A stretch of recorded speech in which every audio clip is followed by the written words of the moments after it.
दूसरों की नजर में यह बस एक साधारण फिशिंग वायर थी, लेकिन इस छोटी लड़की के लिए यही उसकी बदले की सबसे खतरनाक चाल थी। लड़की ने बड़ी चालाकी से उस तार के दोनों सिरों को लकड़ी के खंभों से बांध दिया और उसके आगे रख दिया कीलों से भरा एक लकड़ी का पट्टा।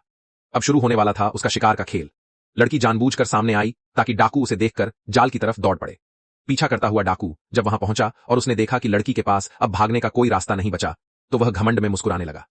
लेकिन जैसे ही वह लड़की को पकड़ने आगे बढ़ा, अचानक उसका पैर छुपाई गई तार में उलझ गया और वह जोर से जमीन पर गिर पड़ा।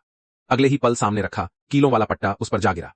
डाकू अभी संभल भी नहीं पाया था कि लड़की ने दूसरा लकड़ी का पट्टा उठाया और पूरी ताकत से उसके सिर पर दे मारा। डाकू की आंखों के आगे अंधेरा छा गया। उसे संभलने का मौका तक नहीं मिला, क्योंकि लड़की ने फिर से वार कर दिया। मौका देखते ही लड़की उसकी पीठ पर चढ़ गई और पागलों की तरह उस पर टूट पड़ी।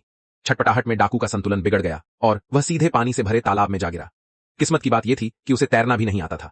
लड़की बिना रुके नाव पर चढ़ी, इंजन चालू किया और कुछ ही पलों में एक और दुश्मन उसके हाथों हार गया।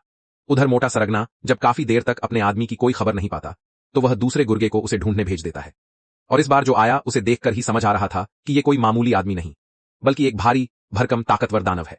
इधर लड़की अभी वहां से निकलने ही वाली थी कि तभी वो विशालकाय आदमी उसका रास्ता रोककर खड़ा हो गया। दोनों के बीच तनाव भरा माहौल था।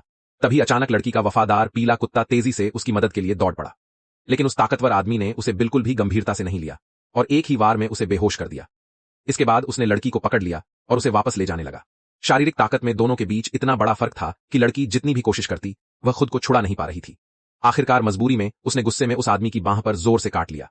अब वो आदमी सच में भड़क उठा। उसने लड़की को जोर से जमीन पर पटक दिया और फिर एक भारी मुक्का उसके सीने पर दे मारा। उस एक वार से लड़की की सांसें तक अटक गईं। वो दर्द से जमीन पर तड़प रही थी, लेकिन तभी कुछ ऐसा हुआ जिसकी किसी ने उम्मीद नहीं की थी।